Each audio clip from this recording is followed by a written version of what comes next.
take this time to thank everyone for coming out tonight. At this time, the hour have arrived and we will call this meeting to order.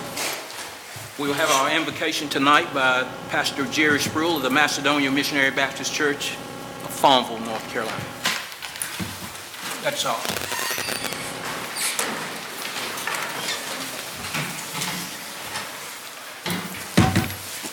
Good evening. Good evening. Father, we come before you this evening, Lord, first to tell you thank you for the many blessings that you bestowed upon us. Thank you for this day and what it means to each and every one of us. You've been mighty good to us, and we just want to tell you thank you. And Father, as we deliberate now for this town of Farmville, we ask that you will help make the decisions that are best for all of the citizens of Farmville. Give the commissioners and Mayor Pro Tem strength to make the decisions that are just what you would have them to be.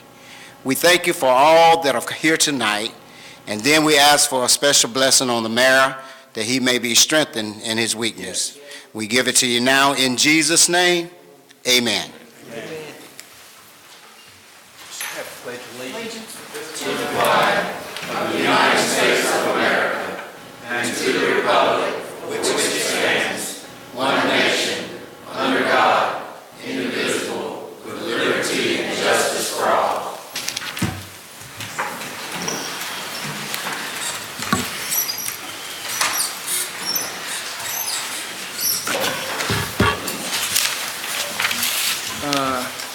On our citizen presentation list tonight, we have just one, I believe, and I'm going to have a problem with the last name.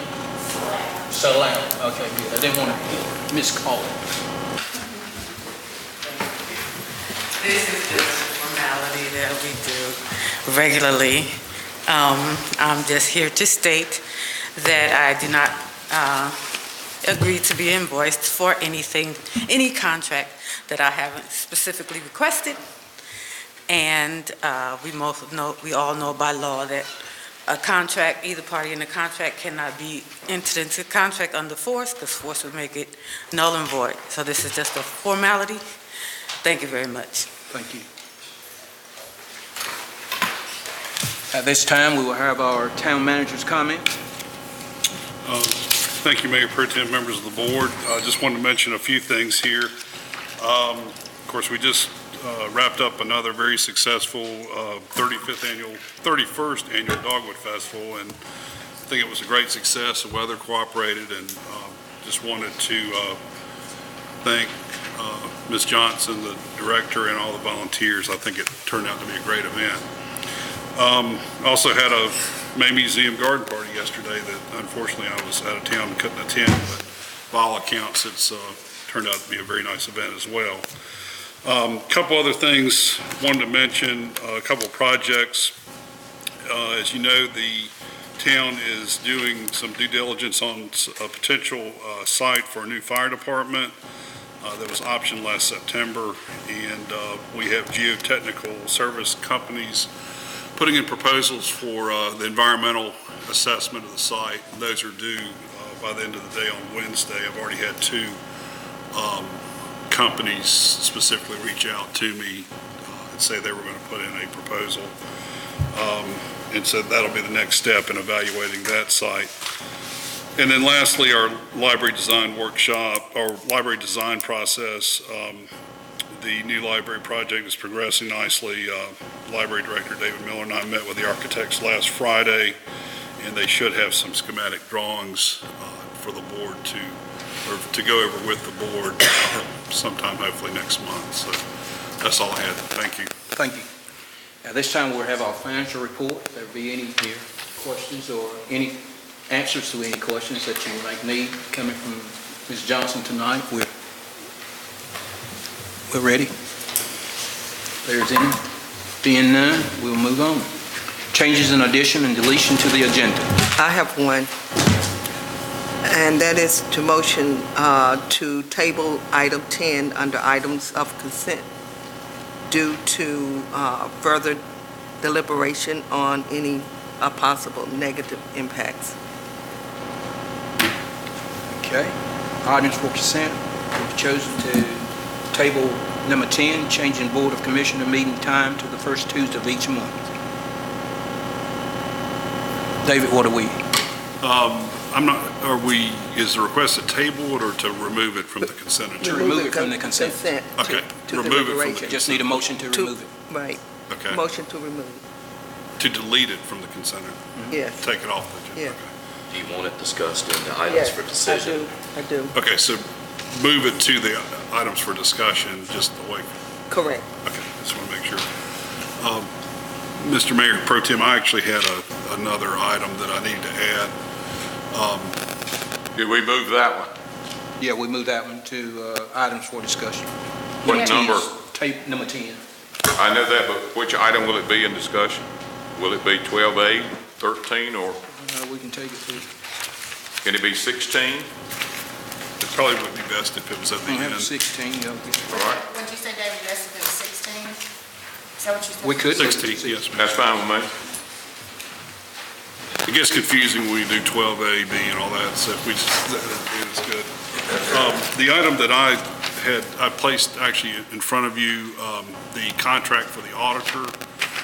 This time of year, we normally go ahead and enter into an agreement with our auditor, and that material came in after your packets were already prepared. The proposal is at your place now. Would request that be added also as an item. You need a motion for that? There would be a motion to amend the agenda, both items. It could be one motion. I agree. Do we have a motion to amend? I'll make a motion, we remove item 10 from the consent agenda and add it to 16 and add the audit contract as number 17 to the items for decision.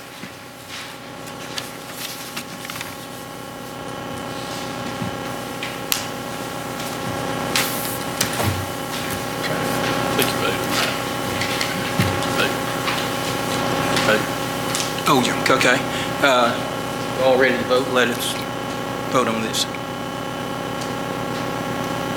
So all those in favor? All those in favor of the, moving the number 10 to 16, and we're going to move also 17, which is, the audit contract also to 17. Motion to move those. Motion. We got a second? No second necessary.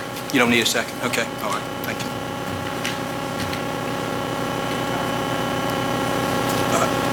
Do we need a vote? Call for the Yes. vote. Okay, yeah, vote then. Aye.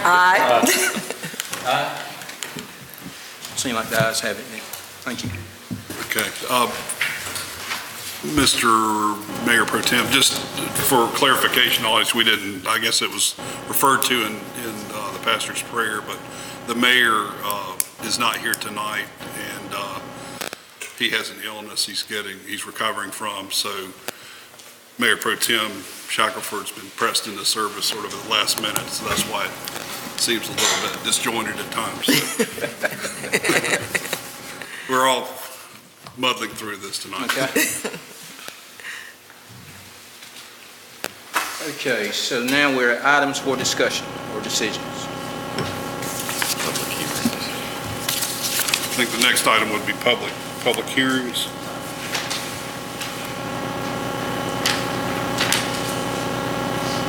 Public hearing, items for discussion.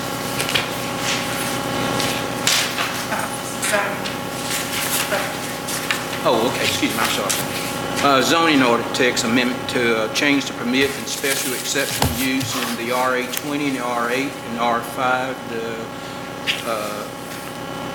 general business district, and the HBD zoning district also, highway business district.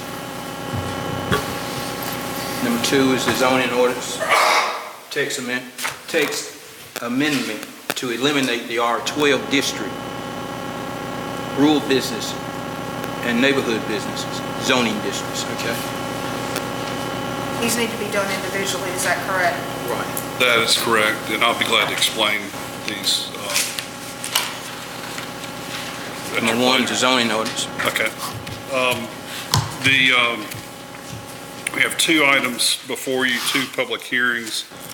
I guess the mayor would need to declare the public hearing open at this time. Okay, we now declare the zoning ordinance open at this time. Okay, and this is the item, the first item is, if you recall, there was some discussion several months ago at this board level about looking at some of the uses in some of the residential zones and tightening up some things in our ordinance. And so the planning board was charged with looking at that. So over the last couple of months, they have gone through the ordinance, looked at residential zoning classifications as well as several business classifications also, in an effort of simplifying the ordinance and getting rid of some zones that were not in regular use, that kind of thing. So the first item has to do with changing some of the permitted and special exception uses in the residential agriculture RA20 zone, the R8 zone, the R5 zone, general business district, and highway business district.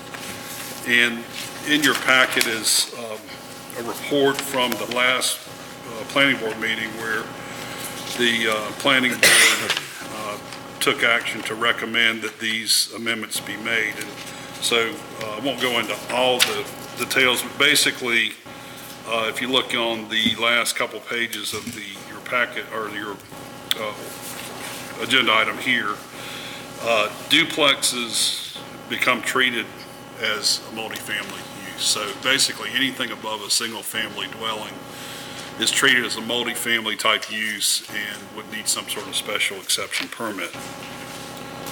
This affects the R5 and R20 zone. In the R12 zone covers only a certain section of town, and there's a lot of duplication between R12 and R8. And so the planning board suggested that those two zoning classifications merge into one, and that any use that's permitted in R12 be added to R8. And so they are basically, there's some minor changes there that, things like adding schools in both zones, bed and breakfast, greenhouse, things like that. So basically the effect here would be that all the R12 zoning areas would, in essence, change to R8 if approved. Also, change some things in the business districts, general business,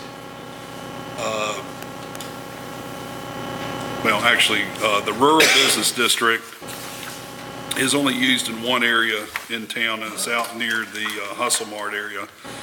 And so that district would, in essence, go away and be merged into highway business.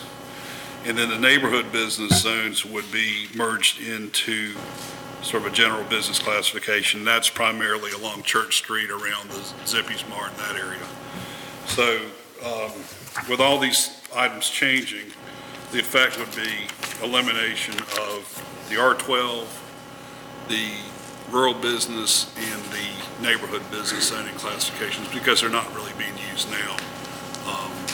There's the rural business and the neighborhood business only have, I think, 5 parcels between them that are in those classifications. And then the R8 and R12 are so similar that they could easily be combined. So that's basically the gist of the first item. Well, I've actually explained both of them, but the first item is just dealing with the residential zones, changing those uses so that those zones can be combined in some cases or eliminated. Will they require a vote also?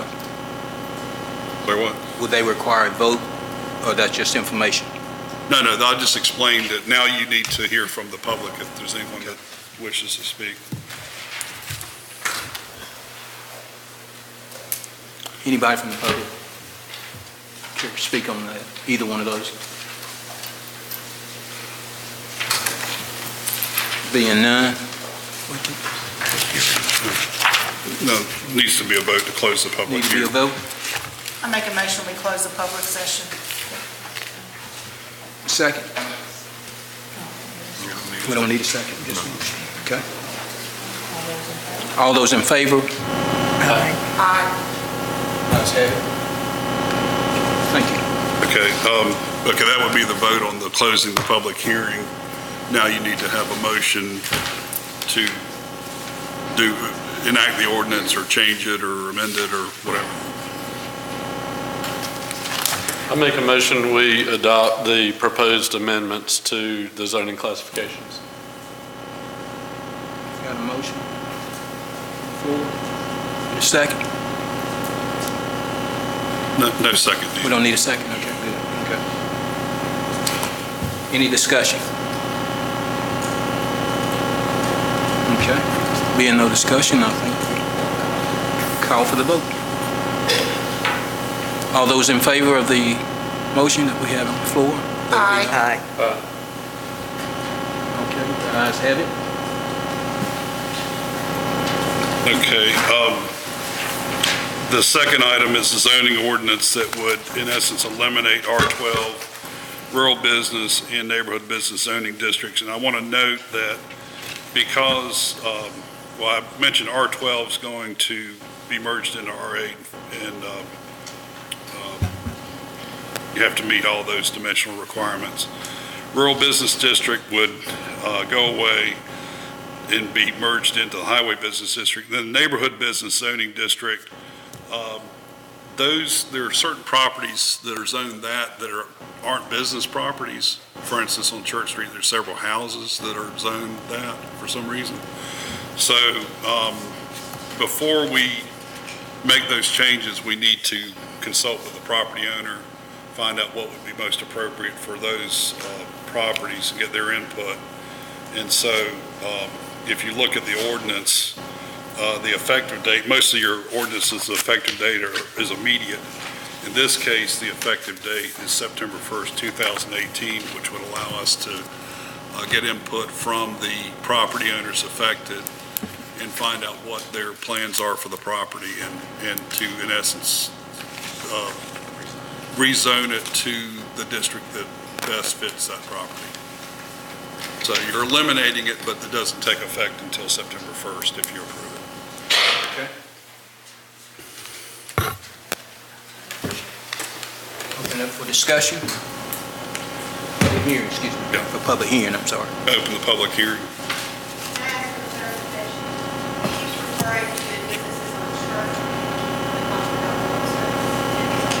Oh, I'm sorry, Wilson Street, you're right. Right. No, I'm sorry. I'm sorry, yes, Wilson Street, you're right, West Wilson, sorry.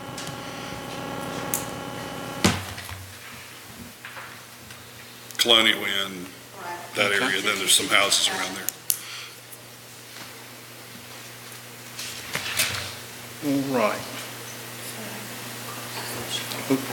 We'll close the session on the public hearing at this time. And do we take a vote on that? To close if there are any comments. Seeing none, Okay, so motion to close from. close it. Motion to close it. I'll make that motion that we close the public hearing. All those in favor, let it be known. Aye. Okay, contrary? Okay, now there needs to be some action on the actual ordinance itself. Okay.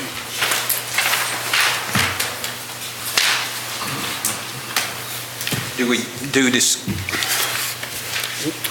from here, we just There needs to be a motion to... to enact the ordinance if the board is ready to do Do we that. have that motion to enact? I'll make a motion that we follow through with this ordinance that the planning board has presented to us. Okay. All those in favor? Aye. Aye. Contrary?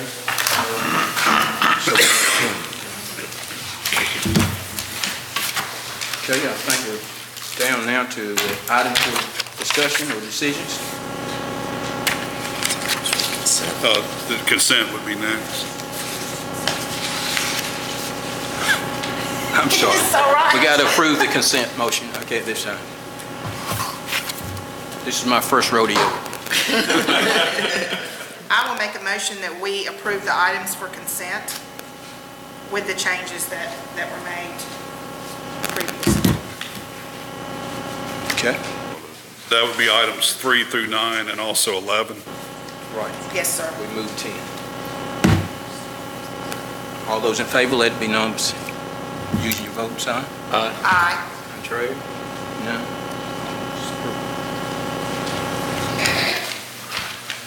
I think now we're down to item for discussion or decision, correct? Yes, sir. Yes, All right.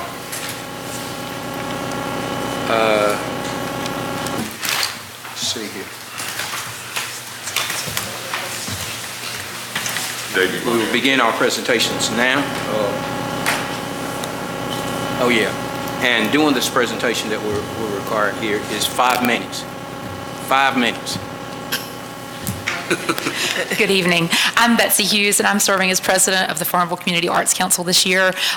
We are just so thankful for all of the support that the town of Farmville has given to the Arts Council in the past. As many of you are members, and as I look around this room, I see so many faces of people that have been part of our Arts Council events this year. I want to introduce Mike Barnett, who is working as our bookkeeper this year as a complete volunteer, and he's going to be able to present on our financials for the year. Thank you so much. I get paid $1 a year, by the way. It's not just completely volunteer. Glad to know you're on the payroll. That's right. It is nice to be before you on pleasure tonight instead of business, and I'll try to keep it significantly under 5 minutes. We do have several Farmville Community Arts Council board members here. Recognize you guys. Your request for funding is in your package. It has significant information on programming activities. I'm not going to reread that to you. You've obviously had a chance to read it yourself. But it contains art programming, community programming, general accomplishment activities, capital repairs. We have a capital repair underway for the roof and for the marquee. And also the funding request has information on the board's vision about our 100-year anniversary for the Paramount Theater, which will be in 3 years. There is one recent change in the board of directors that was in your package. Jonathan Murray has resigned, and Barbara Owens is our new board member, which we're really excited to have her as a part of the board team and her vision and experience. There has been a renewed level of board participation in the last 2 years. People are just excited about the Arts Council. We've also had an increased level of participation of non-board members, such as Cheryl Patterson, who's over here with us. She wrote your funding request and also the recently funded capital improvements request of the Perkins grant for the roof and the marquee. We have 8 to 10 individuals that provide as docents to help the public when they come in to visit the theater to explain Arts Council, explain Farmville. We have individuals who just volunteer to provide refreshments and food for Arts Council receptions, for artist receptions, just a high level of volunteer participation. We've had a new level of interest in membership.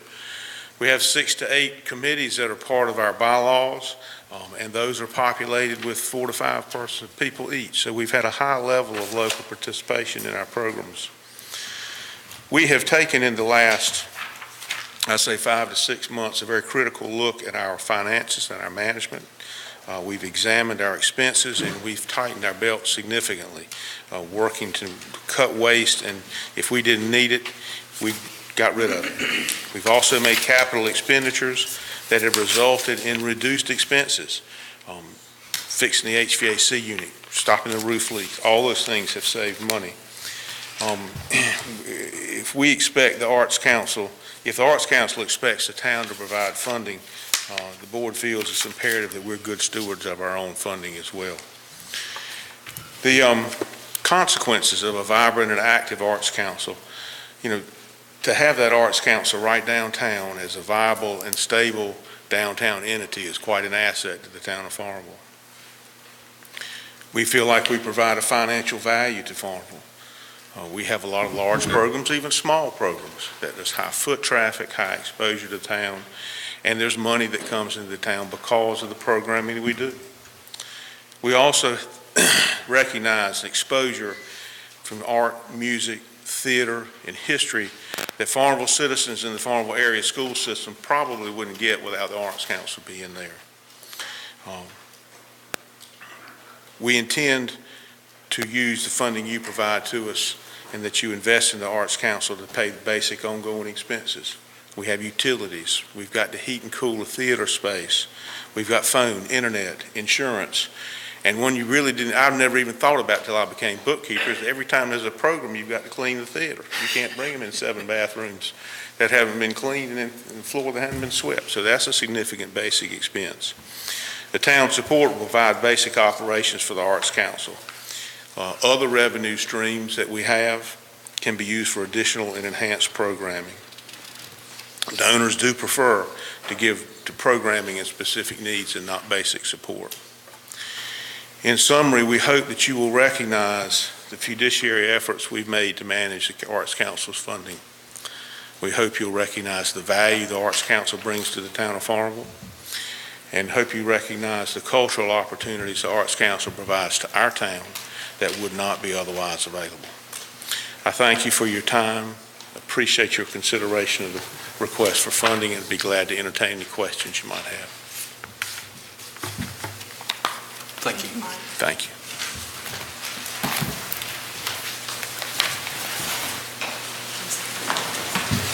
Next on our list, community gardens. Oh, okay. Oh, okay, cool.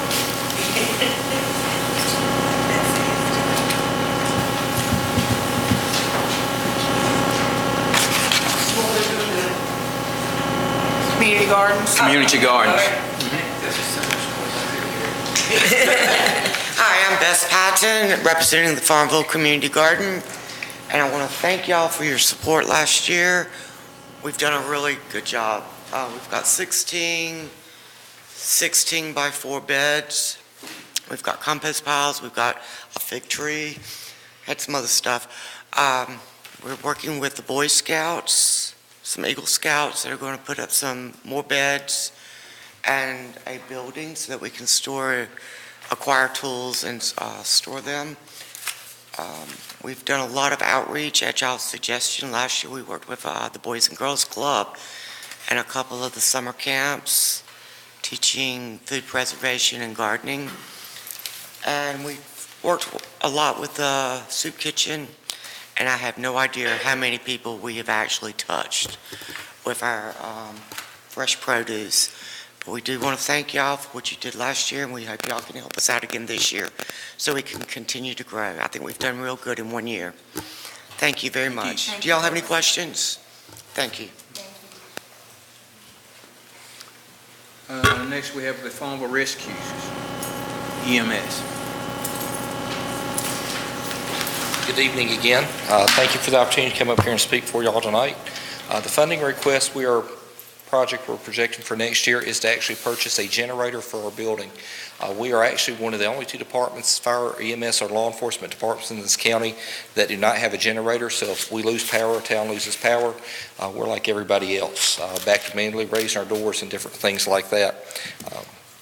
When we started looking at this project back in February, seeing what we were going to do and put the packet together, we'd actually originally quoted out a 35 kW generator, and as we got past the deadline, had everything submitted, we actually found out we need a larger generator than what we had originally projected. We're having to upgrade it to a 45 kW generator, which is $12,500 and some change at that point.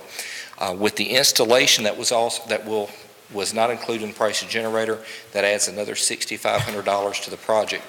We are this week going before the EMS Oversight Committee to ask for funding from a contingency fund to help pay for the additional cost for the installation of the generator itself.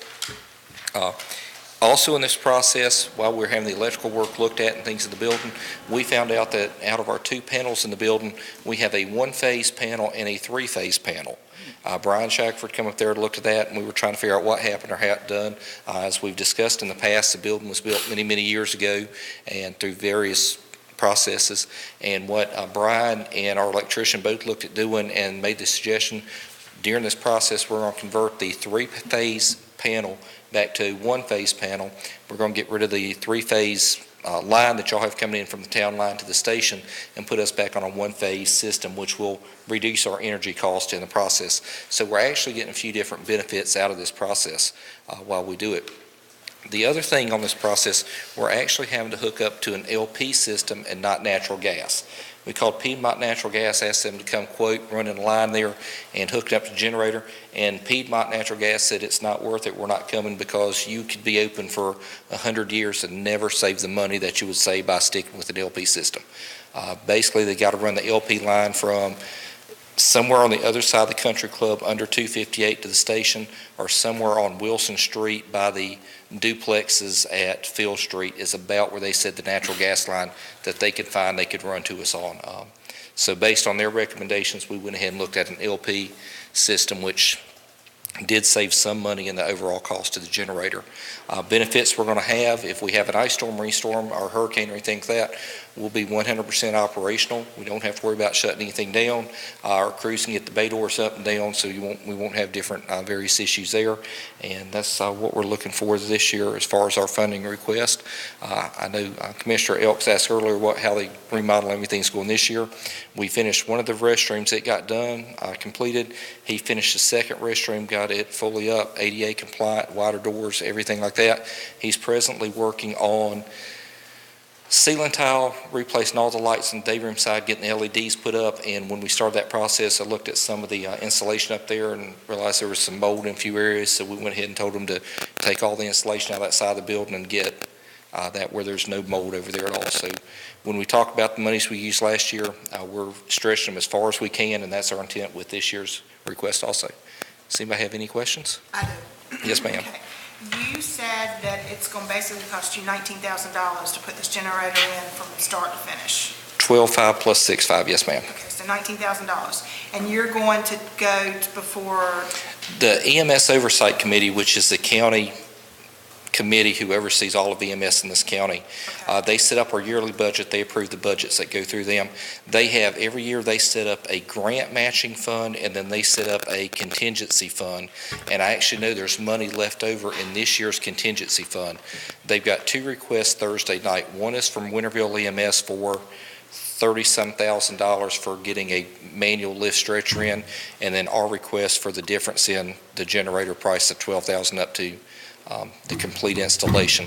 We're going to go before the Oversight Committee this week. We're going to request those funds. If they approve it, it'll go to the Commissioners' June 5th or 6th meeting. And the reason we're asking for it out of this year's contingency money, if they'll approve it this year and give it to us in this year's contingency money, we're going to go ahead and start the generator project immediately this year, get the pad cut out, get the pad poured, because they've recommended 1 to 2 weeks of the pad sitting there before we put the generator on it. So this is one of the things we want to, if we can get the money from started there, we're going to start with the process that way. Okay, well, let me ask you a question. So if you can't get that $6,500, where does that put you back? It will. I'm sorry, it's my fault. We'll look at other methods to get the installation part done, whether it's dedicated the part of our fundraiser money or other resources. We'll look for other resources to pull them in. About 8 years ago, I don't remember which EMS director it was in the county, whether it was Jim MacArthur, the current one, or Jack Cody, the former one, had actually went out and was trying to get us a generator and the other department, the county that doesn't have a generator, and they were getting quotes at $40,000 to come in and do it. Couple That's questions. all my question. Yes, sir. First of all, let me commend you on your response time. Thank you, sir. We haven't had a report on that lately, but to keep up with you. Good job. Second thing is, Junior Everett's doing your work. Yes, sir. I'd like to commend you on something that this board has been preaching a long time. Farmville, supporting Farmville. And I appreciate you using somebody locally to support what we're doing in Farmville. You're to be commended for that. I'd also, with the board's in agreement, I'd like, going into the budget, to earmark $6,500 just in case you don't get that $6,500. I'd like for the town to be informed. I'd like for the town to be in a position to be able to make this happen for you, so you don't have to delay or scramble to do this. So I don't know if that needs to be put into a motion or if it's something the town manager just needs to look into. But I think we need to do this because of our population, because of the activities, the traffic, and the number of everything that you respond to. And we're going into hurricane season 14, they're forecasting this year, I think, and it might be a good idea if we're prepared for that. And I'd like to see After the the winter board, we had. I'd like to see the board agree with me that we would earmark that. I'd probably letting it be put in the form of a motion until we go to budget time, but I would like for it to be considered if that's agree with you, Mr. Jack. That would be excellent. I don't think we need a motion on that. No, sir. Okay, good enough. No, I made it David. for our budget. He's aware of what we need, okay. All right, thank y'all very much. Have a nice evening. Thank you. We're gonna try to make sure you get what you need, because we all getting older. We really appreciate everything you do for, I have that Pulse Point thing on my phone, and so I see every time y'all go out, and y'all are busy. Can I take 2 minutes to tell everybody about this? They get it. Yeah. All right. If you have an iPhone, smartphone, anything like that, if you go to your app store and download Pulse Point, it's Pulse Point, P-O-I-N-T, an icon pops up. If you download it, it will populate and say Pitt County or Pitt County EMS. You can see every fire EMS call in this county. If you go to that app, you can actually turn it on where it will alert you if you're within half a mile of a cardiac arrest. So if you know how to do CPR, or you have an AED or anything like that, if you're within half mile anywhere in Pitt County of a cardiac arrest, your phone's going to go off and say there's a cardiac arrest at Town Hall. So you can get here and start CPR. We've actually had cases in Seattle and other places where people been in Roses, Targets, places like that, went and started CPR and saved somebody's life. So board members or anybody, the county went live with it on Monday, and so we just started. What's the app again? Pulse Point. Okay, thanks. All right. Go ahead and do a nice thing. And plus you can see where everybody's going to. I call my mother and say, what is going on my Did the rescue truck bring you? That's exactly right. No, her hubby. My hubby brought me, but rescue has taken me to the hospital a couple times. I'm Kathy Holmes. I'm here for the Farmville Senior Council, representing the seniors of Farmville for sure, and those of us who fall. Yes, I've been falling regularly, so I've got to stop that. My husband is... Kathy to talk to us? No, I'm fine. So, we have a packet already of our expenditures. The main thing that we have is that we do have the van, and that we need to keep it going. We have definitely outsourced it with the town. Matt Johnston called and needed, because theirs was down, he got to use ours. J&L Enterprises used it during the summer, so the van needs to keep rolling. We do have a driver who goes and picks up one of our 91-year-old, and a couple others. He takes them home, takes them down to the senior center. So we've got to keep it going. And this is mainly what we're trying to do with the funds. So it's for his driving, for the gasoline, for the insurance. Okay. Now we are trying to go on field trips, about one a month. We went down to Yoder's, we went down to Moorhead City or Beaufort area and took folks, and they thoroughly enjoyed it. We went up, Chester wanted to take us through the Dismal Swamp on our way up to Elizabeth City. So we had a good time. So, and it's mainly to help get them up and out of the area. See someone other than themselves Yes. every day. Yes. So that's what we're doing. So if I can entertain any other questions? Okay. Thank you, Ms. Kathy. Yes, we And- thank you for and your we know that support it was from a last struggle year. for you to get here today, and we appreciate you coming. Yes, thank From you. this board, thank you for supporting those summer camps, which were overwhelming Yes. success. Yes, I was going to add on to Bess's thing. I was one of the ones that was helping with the tomatoes and canning tomatoes.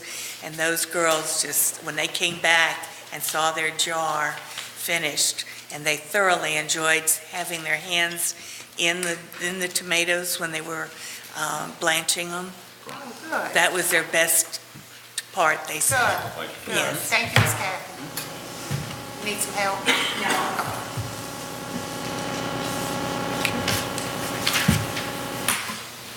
Next, I think we have the HB Suggs.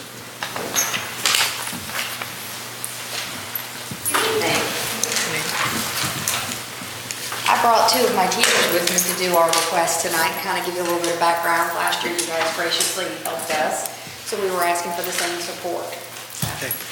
Hi, I'm Tim Longest. I'm a fourth grade teacher at Bundy School, and we do really appreciate the help that we had last year with our AVID supplies provided by the city. AVID is a program that we are initiating both fourth and fifth grade. It stands for Advancement via Individual Determination. It's an internationally recognized program that helps kids be successful in school currently, so you prepare them for success for this school year, but with the idea that ultimately you're preparing them to be college ready so that they can be successful when they go to college. The program focuses on teaching specific strategies for note-taking that lead up in the elementary level. We work on teaching them a method that it is the same throughout all of the schools or all of the classrooms too, and it prepares them for Cornell notes when they go to the middle school. So it kind of leads into what they will do at Farmville Middle School and Farmville High School. We also teach them strategies for inquiry, collaboration, organization, which I'll let Ms. Britt talk about, and also reading. And we specifically teach these strategies, and the students have had a great deal of success with it. They like having the structured format. They know every day what we're looking for when they take notes, and it's not just the teacher putting notes on the board and the kids copying it. We teach them how to find what's important themselves, and then we come back and there's a specific note-taking strategy called STAR with that, but they come back and add to those notes, and we teach inquiry with that as well. We also use a strategy where the students take all that they've learned in a unit in either science, social studies, math, or language arts, and they put it on what we call a one-pager, using both phrases, words, keywords, and picture support. I've found that strategy is very successful. The kids really enjoy doing it, and then we can take that information and go to writing an essay, and once the kids have gone through all of this process, they have vocabulary and knowledge that they can actually put into an essay that's meaningful and not just copied from a book, which is something that I've often seen in the past. So the strategies we've taught in using the AVID program have helped the kids be very successful, and we'd like to see them continue. Thank you very much. Thank you. I talked to Ms. Nixon Bynes, who's the AVID coordinator for the middle school, and she came over to interview some of our fifth graders to see if they were going to apply for the AVID program, and they interviewed the kids at Lake Forest and at Falkland, and she said that she could tell from talking to ours that they were much more prepared for their interview. They were confident, they knew what they were talking about, and they were just the top-notch kids. They were actually mine and Mr. Long's, a lot of them that she was talking to. But it was nice the first day of school for the kids to come in and everybody to have a level playing field. It wasn't, well, my mom hasn't gotten paid yet, so I can't get my school supplies. Everybody started out with the same thing. They had a binder, they had a pencil pouch. We set up their dividers, they put their spiral notebooks in there. So they had everything they needed the first day, and it wasn't, we were having to wait for them to get their notebooks and bring them in. It was a good thing for them, and they were very excited and very gracious that they had what they needed the first day. This is our second year doing AVID. The district has invested money in the training, and they've actually sent all of my fourth and all of my fifth grade teachers to Philadelphia, so they've done that training. This is our second year, so the fifth graders that were actually interviewed for the middle school started our first year, fourth grade, fifth grade. We're starting to see a big difference. We are the only elementary school, and we are the only feeder pattern in the district that elementary, middle, and high school all feed into that. Some of the other activities besides note-taking and organization, we also bring guest speakers out to our school, give them job opportunities, let them talk to people. We have 2 AVID nights for our parents to come out and to see what we're teaching them. We actually had some of our parents do one-pagers and show them how to do notes, so that was an interesting night for them. We also have a collaboration with ECU where they brought a class over and talked to our kids about setting goals and that collaboration and getting them prepared not just for college, but it's also career ready. So giving them many opportunities to find success and to kind of have a goal when they're in 4th and 5th grade. So we very much appreciated your support and your investment in our students last year, and we hope for the same as well this year. Thank you. Thank you. Do you have any questions? Yes, ma'am. I have a comment. Yes, ma'am. When I saw this on the agenda, I did read the article, Finance and Education in North Carolina, a budget and tax guide, and I want to affirm the fact that what you just said is true, because there is no exaggeration to the point that a great educator changes a student's life. And then when you brought out equity, and I looked at the economics factor in Farmville, and thanks to this board, they informed me this year about what it was. The equity is really important. And when you have a great educator now fully equipped to do their job, there's automatically student success. So I want to commend you on what you're doing. Thank you. We're 100% free and reduced lunch. I know, I saw that. And to me, one of my main goals, I don't have activities after school, so if you want to do Science Olympiad, we do it during school.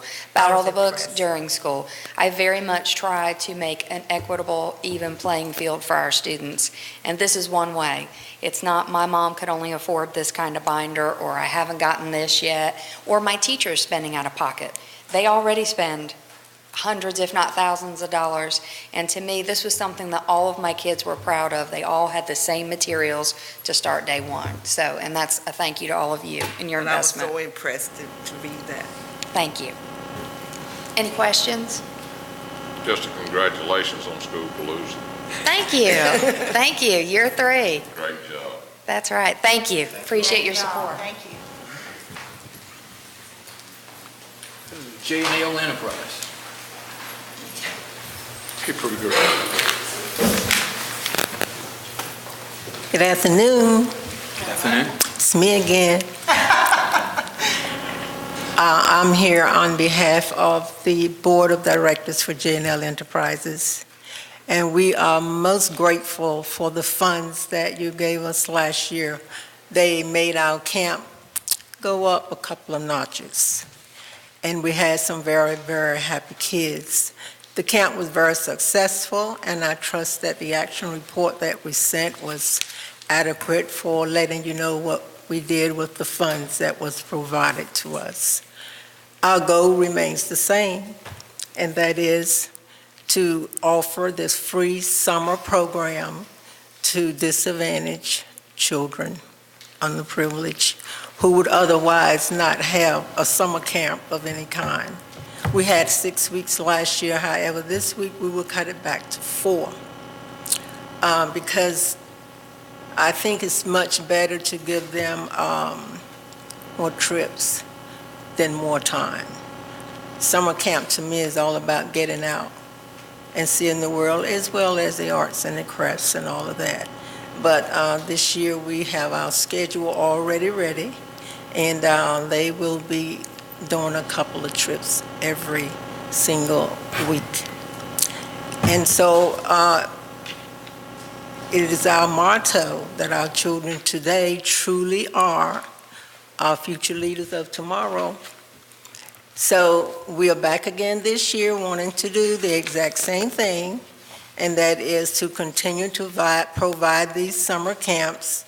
And free is a very important word, because if they had to pay, 99% of them would not be in a summer camp. Help me, didn't this work with our recreation program too?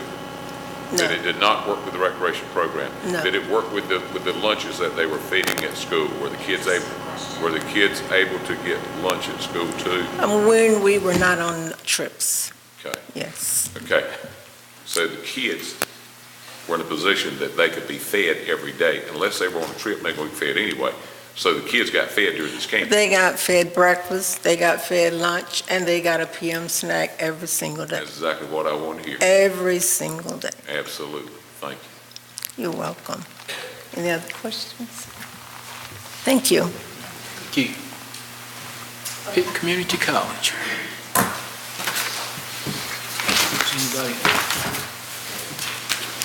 Anybody here that's representing Pitt Community College? I don't see anyone. The next presentation will be the Pitt County Council on Aging. My man. You know what I want to ask you.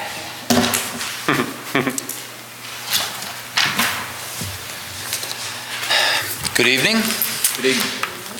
So, just to reiterate for new member and past members, the Meals on Wheels program is delivered at cost. So the grant is 100% given back to the community of Farmville. The only thing that we do is administer the program. And one of the things that I want to point out, a little bit of some facts about the people that we're serving in Farmville. Almost 70% of the people on the Meals on Wheels program are women. And across Pitt County, it's closer to 75%. And in Farmville, 64% are African American and 68% across Pitt County. So hunger is one of those things that doesn't know male, female, it doesn't know race, it doesn't know religion, but in Pitt County it does. And it is African American women in our community. And on the sheet that I gave you, the left side is what your grant does, and the right side is the total amount of people in Farmville that are being taken care of. So your grant takes care of 129 meals a month, and we are serving a total of 462 meals a month. So because of your grant, 25% of the people who otherwise would not have been fed are being fed in Pitt County, or in Farmville. And the other interesting thing is that the total amount of people that we're feeding in Farmville, 42% are over 85 years old.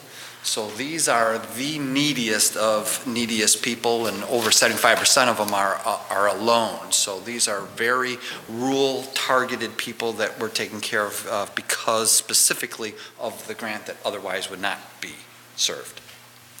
You know what I'm going to ask you? But I like when you ask anyway. Okay. Are we at 100%? We are actually close. Here's an interesting thing too. Donations for Meals on Wheels, Pitt County-wise, are actually up. So because of that, and again, I've explained in the past that every town, based on population, it's proportionalized, and obviously because Greenville is so much larger, but we actually took 2 people off of Farmville's waiting list, and as of today, it's at 3. So, and it was as high as 6 and 7, so it's down to 3. So it is going down.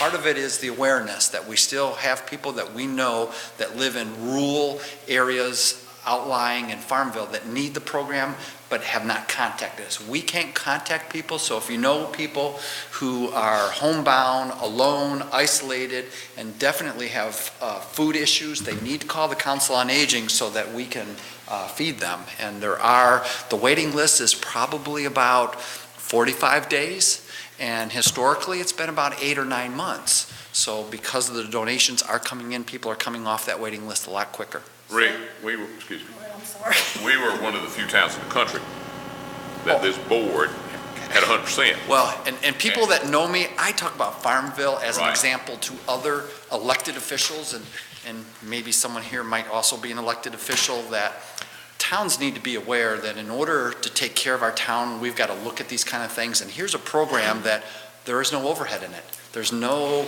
administrative cost. It's 100% of the dollar that goes right back into the community. And Farmville is the only one who even closely steps up to taking care of its own people. At the $8,500 you're requesting, yes, does everybody get fed?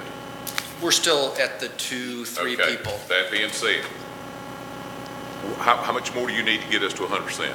Well, it's $550 a day, so you take the $550 a day times 5 days a week times 52 weeks, and it's roughly around $1,400 per person for the year. Can you get that number to the town manager so that it'll be ready when we go into our budget? I can. Okay. And I will. Because I'd like very much to be able to say that we are maintaining that 100%. Well, I can tell you there are other communities that have 15, 22, and almost 30 people on their waiting list. Well, I'd like to know we don't have any. Yeah. So again, it's the impact of the dollars are real dollars that are being spent for something very specific and very real. Dave, is that something you can work with Rick on and get that to us by budget time? Yes, sir. I'd appreciate it. I think this board would appreciate it. I think Citizen Farm would appreciate it. Thank you. Thank you. Thank you. So,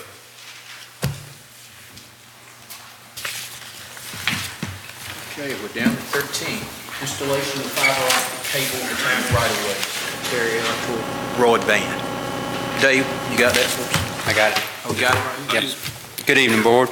I have here with me Justin Rice with Utilis Engineering Firm, who represents Conterra Ultra Broadband.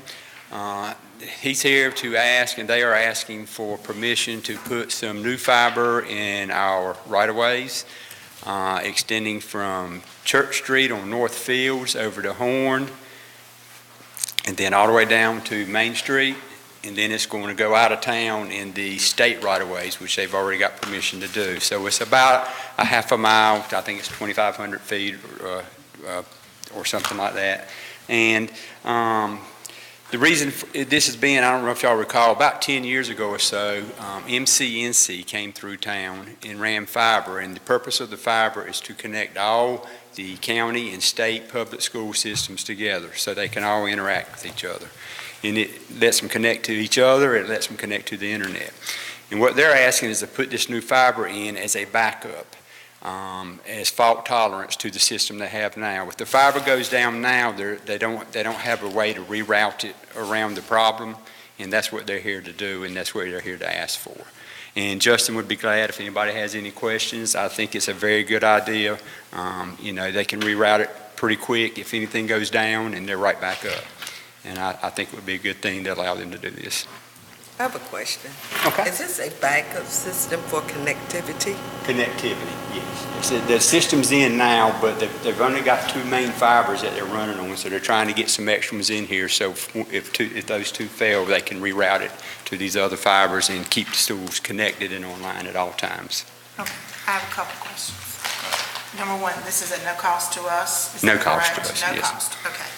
And I assume that you're going to be digging up some areas to put this down, is that correct? Yeah, it'll be by horizontal directional drilling, so it's minimal impact. The drill goes in the ground, so it'll be a bore pit, 5 by 5, and then they'll restore that. But it's just, the bore pit, and then it'll be all underground until they need that next bore pit. So it's very, minimal disturbance, and it'll all be restored back to. Okay. Is that what these little yellow flags are for out on Main Street? All the way down Main Street, I saw when I was coming home today from work. Do you know what those are? I do That's not. the gas company, that's something. Gas Yeah, company, okay. I was just no, curious. no. Okay, so it's not going to be any disruption to homeowners' yards. You'll make sure all that everybody's happy. Yeah, it's all in the farm. And you'll work around the line bikes, because you know we do that all the time. Okay. They'll be That's all. going under everything, and they'll come up in a hole, just a small hole, and then they'll reconnect the fibers and put it back in the ground, fill it in, and replant grass. They did a Okay. great job last time they came through. We only had, I think, one complaint. And when are you going to try to start doing this? NCDOT is, I've been working hand in hand with Gene Pittman in that office. That should be approved sometime this week probably. Okay. So it's just kind of pending you guys' approval. Okay. And how long will it take you to do your job from start to finish, you think? Once they start? Not sure how long it'll take. Like he said, it's only about 2,450. Okay.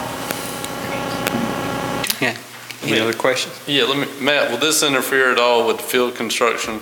I'm assuming they're going along the soccer field on West Horn Avenue. Do you know? Are you going on the north side or the south side of the road? Do you know? The Horn Avenue. south side of Horn. South Across side. from those baseball fields? Across Yeah, from the across, field. you're going to the other side. Never mind. Thanks.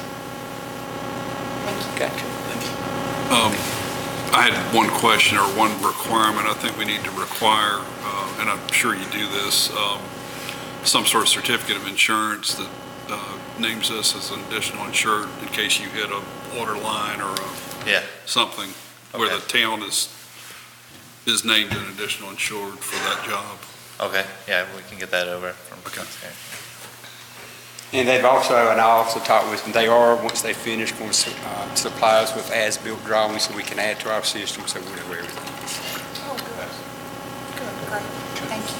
Okay. And I assume our utilities and public works are fully on board. I mean, we're not going to, assuming we decide to allow this guy to do this, we're not going to hear negative feedback from utilities or public works, right? Okay. It was was absolutely no problem when they came in. They went through a whole lot more of the town last time than this is just a short little run to get around some problems. Perfect. Okay. Thank you. Thank you very much. Thank you. I think all we need here is a permit for installation of underground fiber in the town right-of-ways. We need a You motion. do need to vote. Anybody else want to do it? I feel like I've dominated. Got it. Okay. I will make a motion that we allow installation of the fiber optic cable in town, on the town's right-of-ways by Cantera, is it Cantera? Cantera Ultra Broadband. The process to start as soon as possible. Okay, we got a motion. Do we need to vote on this? Okay, we need to vote. All in favor? I'm sorry, aye. Aye. I'm good. Contrary? None. Having none. So the ayes have it.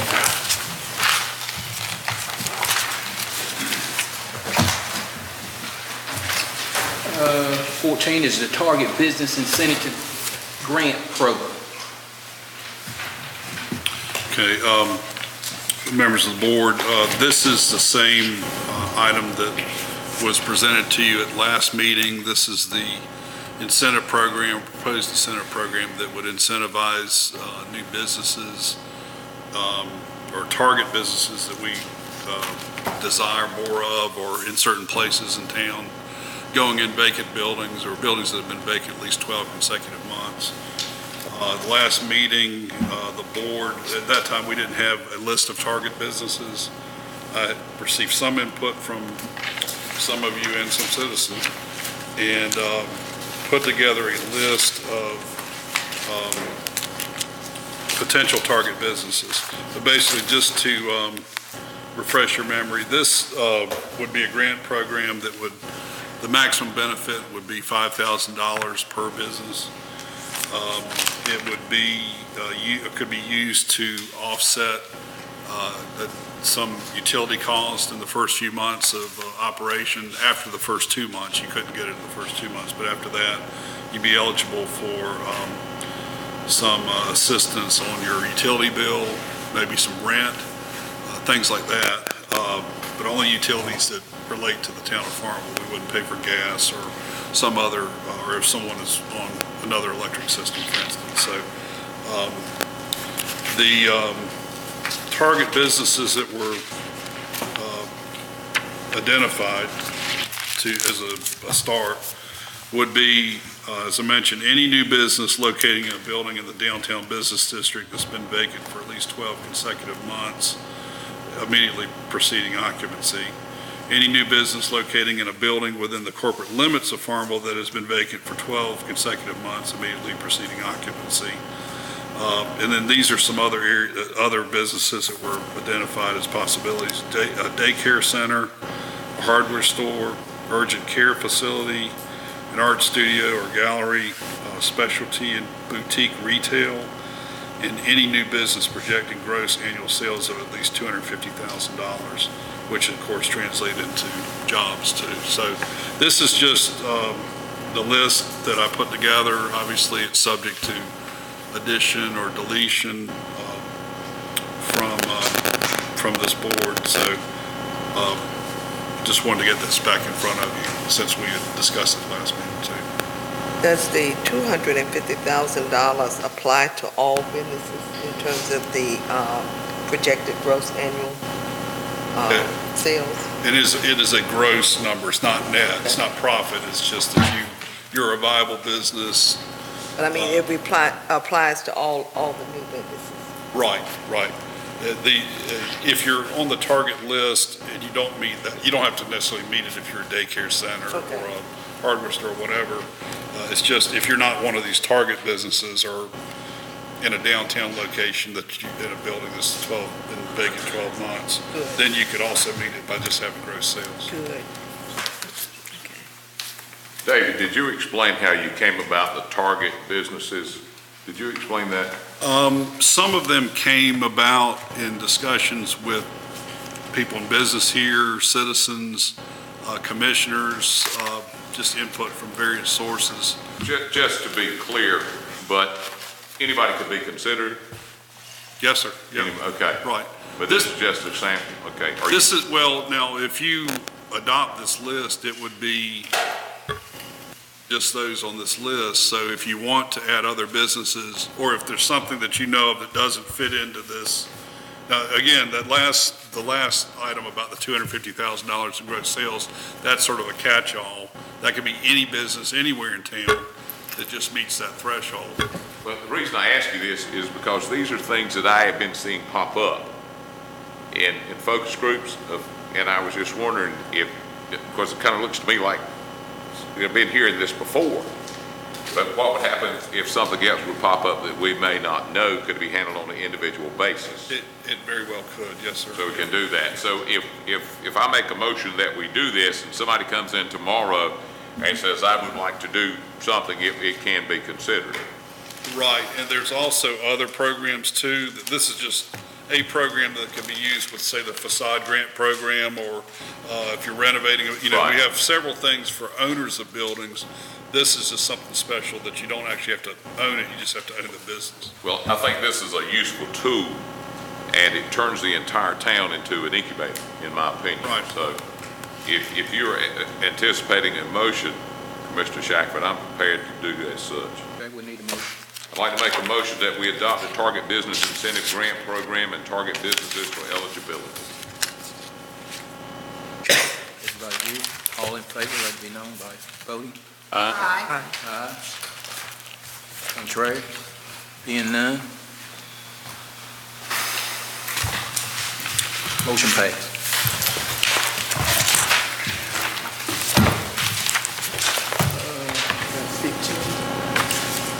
Scheduled public hearing and work session on proposed FY 2018 and 2019 budget. Mr. Mayor Pro Tem, I just wanted to mention a few things related to the budget before you do that. Okay. Before you is a budget notebook. This is the proposed budget for fiscal year 2018, 2019. Our fiscal year, of course, goes from July 1st through June 30th. So we're in the last stages of our current budget. There's a letter at the beginning of the book. I say this every year, if you do nothing else before going into our first session, read that letter, because it summarizes all the key trends, the thought process, issues that we're facing in the coming year, why funding decisions were made, or funding recommendations were made, that kind of thing. So I'm not going to read the letter, I'll just mention a few things here, but the letter summarizes everything. And then once you read the letter, then you can get into the numbers and specifics. So I just wanted to mention just a few items just for your consumption, public's consumption. In the document, there is no change in the tax rate proposed. There is a water rate increase proposed to meet our requirements with Greenville Utilities Commission. We purchase water from them 6 months out of the year, which is actually down from 8-9 months at one point. So we're using our wells as much as we can. And we also are losing a LaGrange contract that goes out, expires in August. So that's $450,000 we're not going to get next year in the water fund. But we're in great shape, and so we need to continue to be in good shape. There is no sewer rate increase. There's no changes in the electric rate. As a matter of fact, we've had 2 decreases in the electric rate over the last 3 years, and we're looking at further decreasing that in the future, but we have no change in the rates proposed this year. Solid waste fee, we absorbed a cost of living increase last year from waste industries. This year, we're expecting another one. We can't absorb it 2 years in a row, so there is a small increase there that's anticipated. I think it's 4.2%, but that's has not changed in 2 years. No fees and general charge changes. We're using a little bit of undesignated fund balance to cover a couple of non-recurring expenditures at the community center and town hall, some maintenance issues and some park issues. We also are using a little bit of our restricted fund balance in the Farmville Fund to do some sidewalk construction and resurfacing. We did a lot for employees last year with salary adjustments, and we are continuing the longevity pay plan and the merit pay plan, but we don't have those same significant adjustments we had last year with the pay study, so we're in pretty good shape there. The budget as proposed also includes 1.5 new staff positions, one being a part-time animal control position, which would be in code enforcement, and that was discussed during the retreat, and also a planner position, because we're just getting to the point where have a lot of planning issues and zoning issues, and it's getting difficult for me to spend enough time on it to do it justice. So I'm proposing to get a planning person too. So the budget overall is $17,846,151 as proposed, which represents a 0.7% increase over the current budget. So it's basically a flat budget for next year as proposed. So I think it was a good process. I thought the department heads were very reasonable in their requests. They were meeting some of their requests, and other things we just have to defer for a future year. But I think everybody's in good shape in their departments, and so I would recommend that you set a public hearing, which I guess is dependent on when you're going to meet in June. So that issue really needs to be resolved before you can actually set the meeting, or you could just determine that it's going to be at your first meeting in June. And also discuss when you would want to have your first budget work session. You normally do those in May. I may ask the board, for personal reasons, I've got a festival that I'm really involved in the week of the 14th through the 18th, and I'm going to be really tied up in the last part of that week. I'll ask the board if you would consider having the budget meeting on the 14th, which is a Monday, and the 15th, which is a Tuesday of May.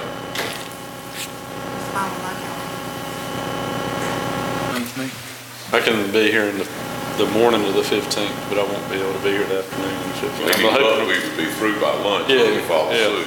Yeah. If we could do that day. Okay. I have the 14th available, but not the morning of the 15th. I have the afternoon of the 15th available. What'd you say about the 14th? I'm available. Oh, you are available? 14th. And on this... Let me ask the board this.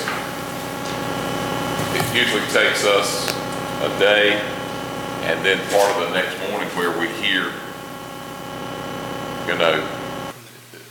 from department heads and things of that nature. Would the board be okay with coming in on that Monday and working that Monday and working through it that Monday? Fine with me. I would. Yeah, that'd be fine with me. Yeah, I was going to say, I'm looking at my calendar, 15th is really bad. There's several department heads that are involved in a meeting, plus we have our safety luncheon that day, which I'll mention before we leave tonight. With that being said, Kim, would the board entertain the idea of coming in on the 14th, say 9, to give you time to get things going like they're supposed to be, Dave, start at 9 and go until we finish up that day, and then if we have to come back, we come back on the 16th that morning? Is that something that the board would entertain? Sound good to me. I have no issues with that. Would that work for you, Commissioner Hobbs? Oh, yes, 14th. I'll put that in a motion, I think. I recommend that we have our budget session on Monday, the 14th, beginning at 9 a.m. until completed that day. And if a follow-up is necessary, it take place on Wednesday, the 16th, beginning at 9. We've got a motion on the floor. Well, is it here in this room, or I would here? think so, yes, sir. Okay. All those in favor of the change, let it be known, saying aye. Aye. Ayes have it.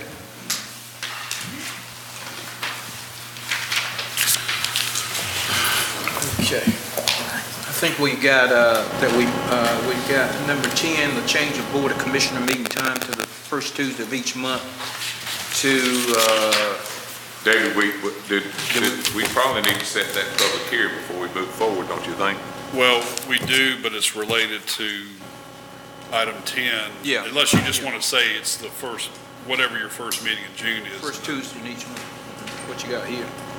Right, but I mean, That gets by. That was under consent. the budget public hearing, you do need to set that date. That would normally be your meeting, your first meeting in June, which would either be the 4th or the 5th, depending on. Should that be a separate motion? Yes, it could be. Okay, I got you.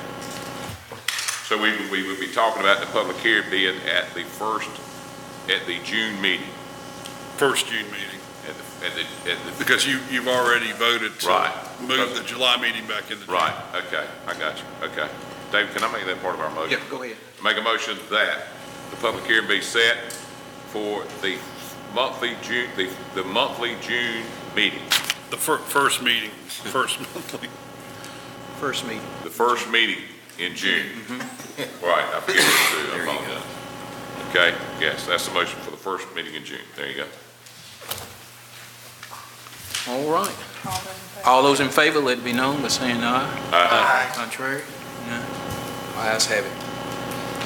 Okay, and I think we've got this audit contract approval that we moved to 17. Okay. We got to do number 10 do first. 10, right. Okay, this was where you're considering moving your meeting to the first Tuesday as opposed to the first Monday of each month.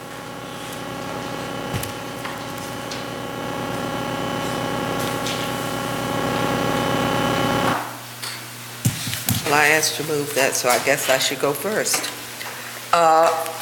My concern was I wanted to make sure we had a valid justification for moving it. And while it may benefit one person or one group, it may not benefit another group based on the rationale for moving it. I know that it was stated that Farmville Enterprise wanted to ensure that if the meeting was on Monday, they could have it in the paper the following Wednesday.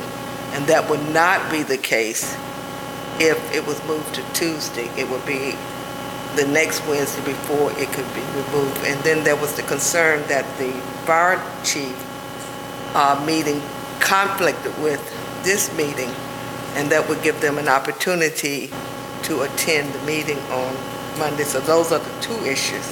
But I noticed tonight, we now videotaping the meetings, which means that the meetings will be available in another arena where it was not so to begin with. So now that we have the three issues, I want to make sure that we make this decision based on good justification for doing it.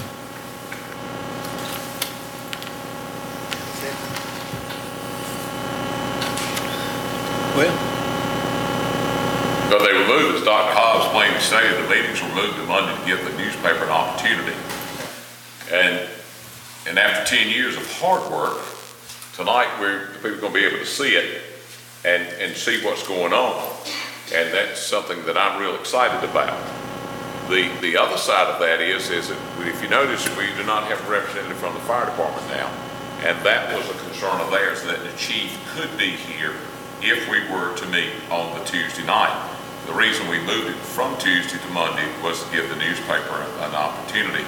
So it is sort of a double-edged sword as we move forward. But with that being said, I mean, I'm okay either way. I really am.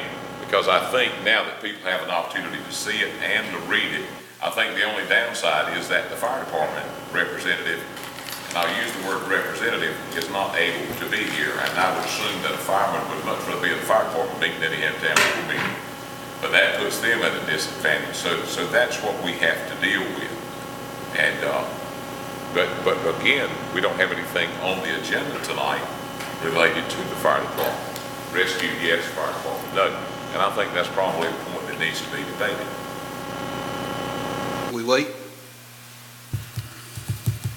I'm glad you said that, Commissioner Shackleton, because I, for one, being an advocate of moving it, would like to see how it turns out and how the public responds to it by being able to see it on Channel 8. I think it's is it Channel 8, David? Channel 9, whichever one. It was. And see what the public response is before we jump. And I think you're right in that, Dr. Hobbs, before we make that decision now, let's see how the public responds to it and how it is received. So I agree with Commissioner Shackleton that maybe we table it until August. So they'll have an opportunity to see the May and 2 June meetings. Absolutely. But that would need to be in the form of a motion So from you, Dr. I'll Hobbs. make a motion that we table this discussion until June. Okay, all in favor of the motion, let it be known by saying aye. Aye. Contrary, none. The ayes have it. The table till August. Yes, sir. Okay. Until August. I thought we tabled it till. No, I meant August. Did we say August? Someone said August. I did. John I did. We're not here. I We're not concurred here in with John, July. so it would be August. Right. We're not here in July. We got 2 meetings in June, and that should be I concur with advertised. August. Okay, one other thing that this is, so you're, I'm sorry, did you vote? No, we haven't voted. We did. You did, okay. You already voted. Okay, so we're waiting till August. Okay, so that means that the budget public hearing would be on June 4th, which is a Monday, because we're not moving the meetings yet. Right. And then the second meeting,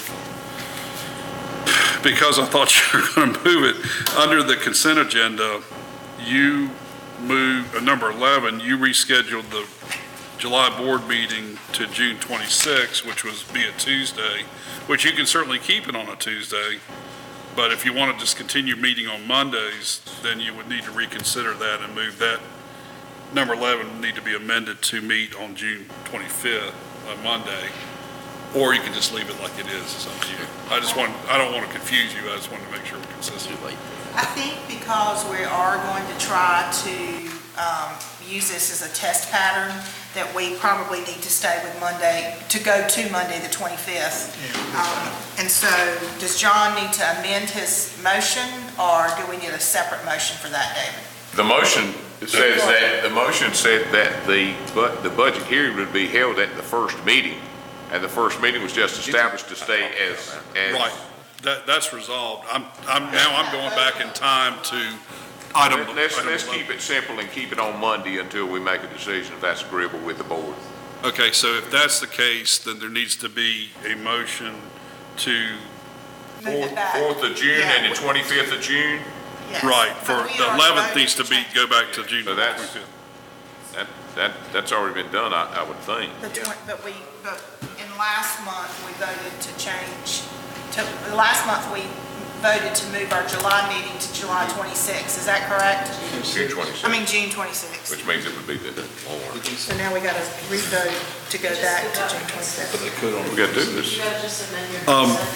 We've got a little issue that our library director just pointed out. I forgot about this, but on Friday when we met with the architects, we were assuming it was going to be moved to Tuesday. Again, I know what happens when you assume something. They would want to come and present some schematic drawings to you, as I mentioned in my report. They cannot come on the 25th Monday, but they can come on the 26th Tuesday of June. Well, let's keep this real simple. Let's meet on Monday, the 4th, okay? And then have the public hearing or the July meeting on the 26th. We only got to change one date if we do that. And we're really not changing that because we're staying on the regular schedule. We've just moved the July meeting to the Tuesday. That's pretty easy to me. Right, you're moving it anyway, Right. So it doesn't matter. Right, okay, so. And with this being on television and in the newspaper, it'll be pretty easy to pick up. We're meeting on the 4th of June and on the 25th of June. That would be pretty easy. 26th. The 26th. Now I'm complicating it. Okay, so no actions needed on the second part. Okay. But just for the camera, we're going to meet on the 4th of June and the 26th of June. Correct. All right, good. Okay, I'm sorry. I got me a cue card, you want to use it? Because if we couldn't get the Right. architects to come, then it might have to be like We'll see. July or August. Okay. Anyway. So thank you, Mr. Library Director, for pointing that out. I guess we're 9/17. Yeah, audit contract. The audit contract. Okay, and the audit contract proposal was at your place, and this is with Barrow, Pierce, and Davenport, the same firm that's been doing our audit for many years. Do a very good job, and I think our finance director had a conversation with the auditor about this, and everything is a standard format. I personally am very pleased with our auditors in the job that they do for us in the presentation, as well as the written information that we receive from them. So I personally am very, very pleased with our auditors and would like to continue with that. Yeah, we, as a staff, we have absolutely no reservations in supporting, continuing to work with them. So you're looking for a motion, is that correct, David? Yes, We need a motion to approve. I make a motion that we approve the audit contract proposal from Barrow, Paris, and Davenport, PA for our fiscal year of 2017 through 2018. 20. In the room. Yeah, you're right. Motion. All in favor, let it be known by saying aye. Aye. Contrary, being none. Mayor Pro Tem, I know that we voted on to approve the items under consent, but just for the record, there was a correction to the minutes, and I would like to make that correction, if I can do so. at Number this- 10, that you wanted to move. Number 3. Number 3. Approval. Under items for consent? Approval of minutes. Okay, approval minute, April the 3rd, 2018. Right. Regular session. Yeah, there should be one correction for the record. It listed that I read a poem that I wrote back in the 60s. I did not write that poem. Oh. And Edgar Guest wrote that poem, and I read it in the 60s. Okay. That's what it was. Just a correction for the minutes. For the minutes, got it. Okay, so it should be Monday the 2nd, no, I'm sorry. Is that the one?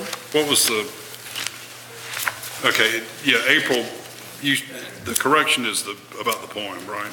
The correction is about the poem. Third minutes. I would love to take credit for it, but I did not write it. Very honest. Very honest, yes. Plagiarism.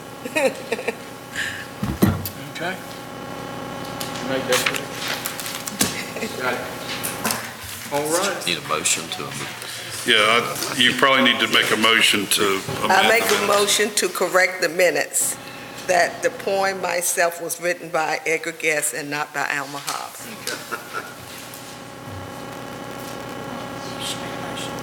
Okay, we have a motion. All those in favor of the motion, let it be known by saying aye. Aye. Contrary, being none. Ayes have it. Now we're back to public comment. Is there anything anybody like to share with us? Anything that you hear that you might want to point to or do anything of that nature?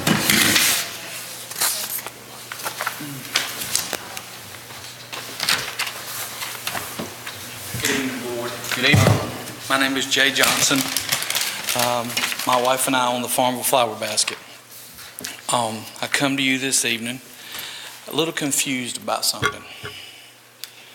There's a town ordinance that says there will be no advertisements that can be put out in the town unless it's put out on the property that it is advertising. Okay? Well, lately I've noticed we have a lot of advertisements, and I'm not talking about political signs. I'm talking about fire departments that are advertising in our town that, from other towns. Also, the Lime Bikes, if I'm not mistaken, is an advertisement. It's also, there are other businesses that are on the Lime Bikes advertising their businesses in the streets. And the reason I'm bringing this up is about 3 years ago, we had signs printed for the Farmville Flower Basket advertising Valentine's specials. Mr. Paul Ellis instructed the Farmville Police Department to bring me my signs and tell me that if I put them back out, I would be charged $25 per day per sign and not to do it again. Now, I don't see the difference in a Lime Bike.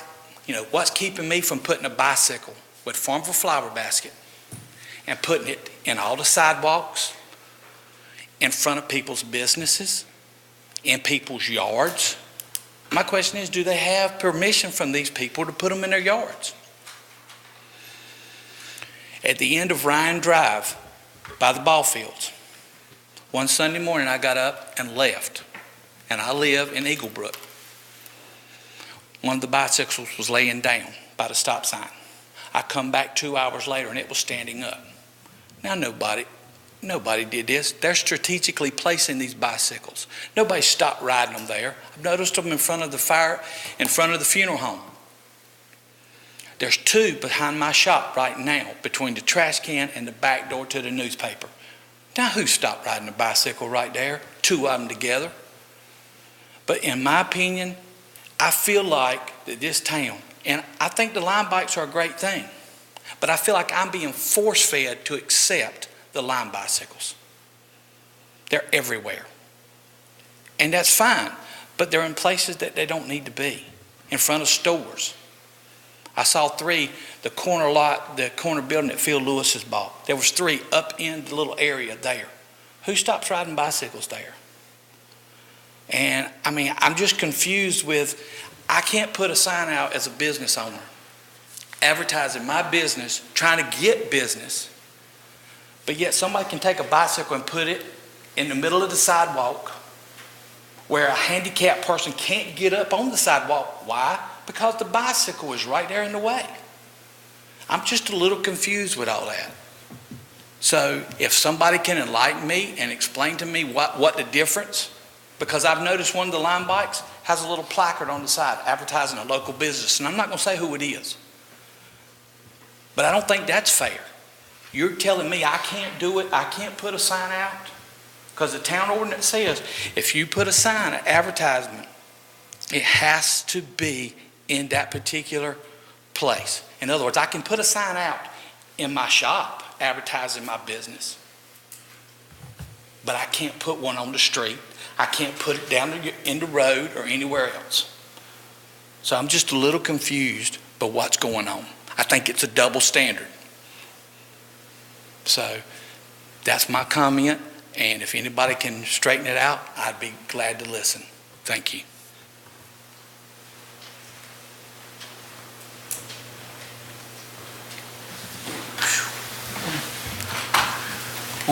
Just a couple things really quick.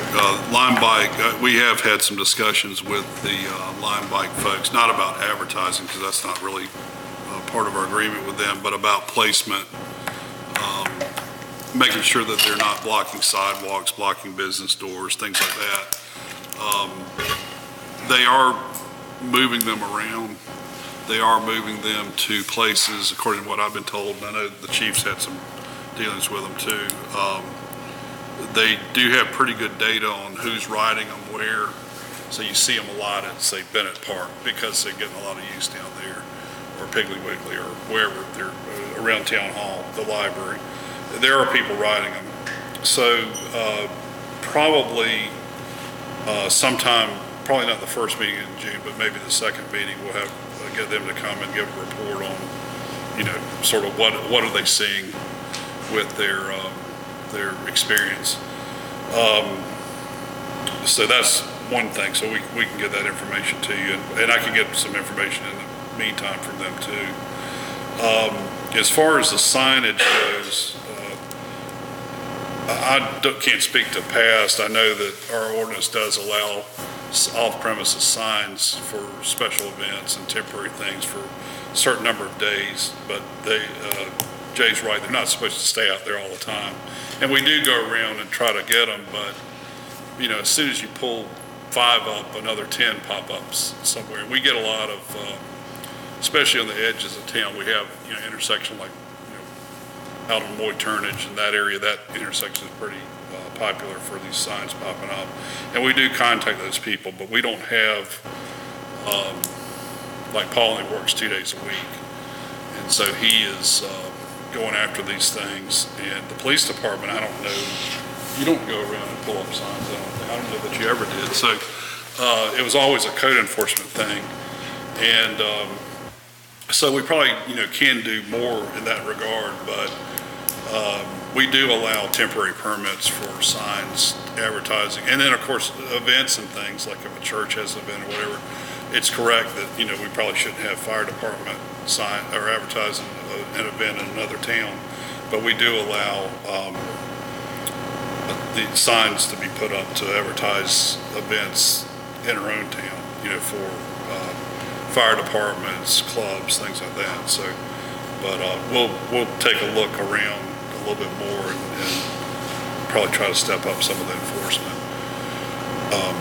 of the temporary signs. But it's hard to keep up with them because they do pop up. I think a lot of these people pay people to just go out and throw up a bunch of signs, different places. We've found that out. And we always, if you come in the door that comes off of the police department, where the sort of the back door, there's always signs out there that are being pulled up, and that's always where we put them, just out of sight. So it's almost a never-ending battle. So what do we do with local merchants who, tax-paying citizens, and they can't put anything out? I mean, that shouldn't be. Well, they can quite put fair signs to- out, as Jay says, on their property, and that we have actually, there are even signs on Main Street, probably technically shouldn't be there, that are advertising businesses there on Main Street. So we're not that strict on. So Jay can put his sign back, he can put his sign out? I think he has put the sign out there in the past. I mean, he don't have any property because of the sidewalk. Yeah, I guess, do you consider right in front of your store on premises, and we typically do. I mean, you got sandwich board signs out there on the sidewalk, you got all sorts of things like that would be technically off premises because it's on the public sidewalk, but it's in front of a store, so we don't. But that's all right. That's okay, yeah. I mean, you have, Sandy puts stuff out all the time in front of her coffee shop. They certainly allow it, so. What I'm trying to do, I'm trying to figure out how this guy can get some advertising in front of his business. I mean, he's got a little walkway where you go into his business there. But the sidewalk belongs to the town, don't it? We allow those. But we allow those signs. So he can do that. He can put his. He could put something out just like the coffee shop puts out. Okay. The little, sandwich board signs, I guess that's what they would be called. We want to make it fair. But he's right, you're not supposed to put, like, Farmville Flower Basket isn't supposed to put out signs out on Moy Turnage Road or somewhere like that. And so we are trying to target those areas and pick up signs. It's more prevalent at Food Line, Bojangles, and McDonald's, where everybody's coming out of there. And that's where we had signs around there. And that, like I said, I don't know who told who, just the police brought it to us and told us if we put them out again, it's $25 per day per sign. I mean, it might have been 50, I'm not exactly sure, but we were shocked when we started seeing all these other signs pop up. Well, you're right, they're not supposed to be out there, but I think it's really more of a, Paul only works 2 days a week than anything else, not a lack of interest. So. Jay, can I ask you a question? The fire department sign you're talking about, that's the Fountain Fire Department? Is that what? I personally have no issue with Fountain because they're our backup. If something happens, Fountain Fire and Fountain EMS is going to come to Farmville to help us. And so if it was Pine Tops or Macclesfield or somewhere else, then I would have an issue with that. But Fountain, I feel like partners, and if I'm wrong, you all correct me, I feel like Fountain partners with us to help us like we help them. If their trucks are out, then we're gonna go and help them. So that's the only thing I'm saying. But now if it's somebody else, like, I understand that. right. I'm just going with what I was told the town ordinance read. The only sign that could be put out was a political sign. It didn't say anything about the fire department, because even the recreation department was having trouble, because when I worked for the recreation department here, I asked him, and Paul said, technically the recreation department is not supposed to have a sign, but I let them do it because it is a town. Because it is a town. So I'm confused. Because we let this go, but we don't let that, we won't let this happen. So, it's just, I don't have a problem with it, but, Fairness. fairness. This problem is very easily solved. If it's an ordinance, either you enforce it or you take it off the books. Plain and simple. Plain and simple. And I don't think anybody here disagree with me on that.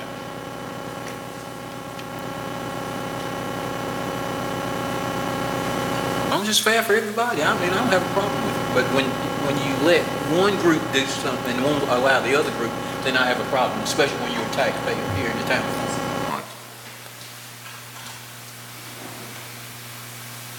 But we can't take action on it because but it can be brought up and discussed. I just want us all to be on the same page. Right.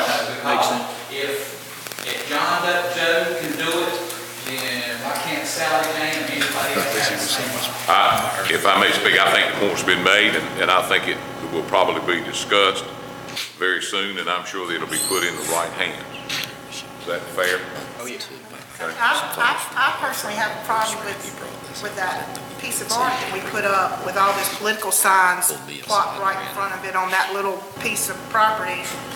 I wish that next year, I realize it's too late now, but next year we don't allow them to put those signs on that little plot. I mean, it takes away from what we're trying to do. I mean, I don't care if they're all spread up and down.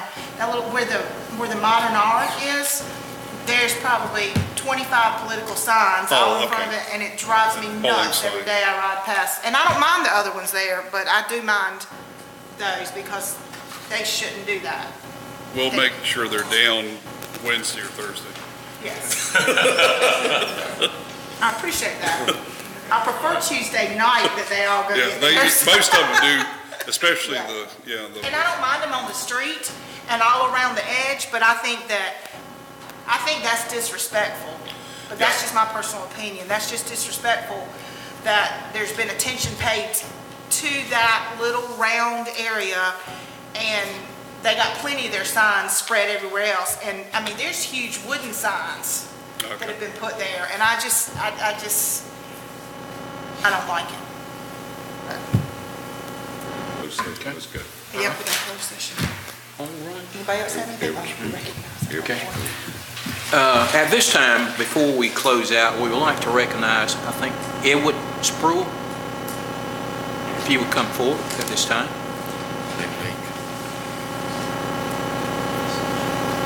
As this Board of Commissioners, we would like to take the opportunity to thank you for coming out tonight, being a part of this meeting, and hope that we have allowed you to be able to add to your badge of work that you're working on and everything, and we hope that you will come again. And we really appreciate you being here with us on tonight. Thank you.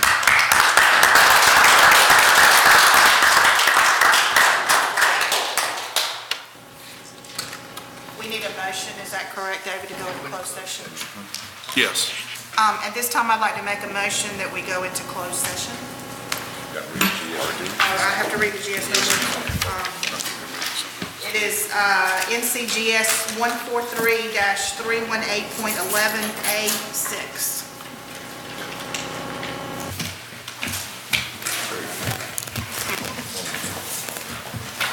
I'm going to take a short break while we go close. We got to call for the vote to go into closed session. Let's call for the vote. I'm sorry. We need a vote to go into closed session. Yes. All those in favor? Aye. Contrary? We all. What else do you think it is?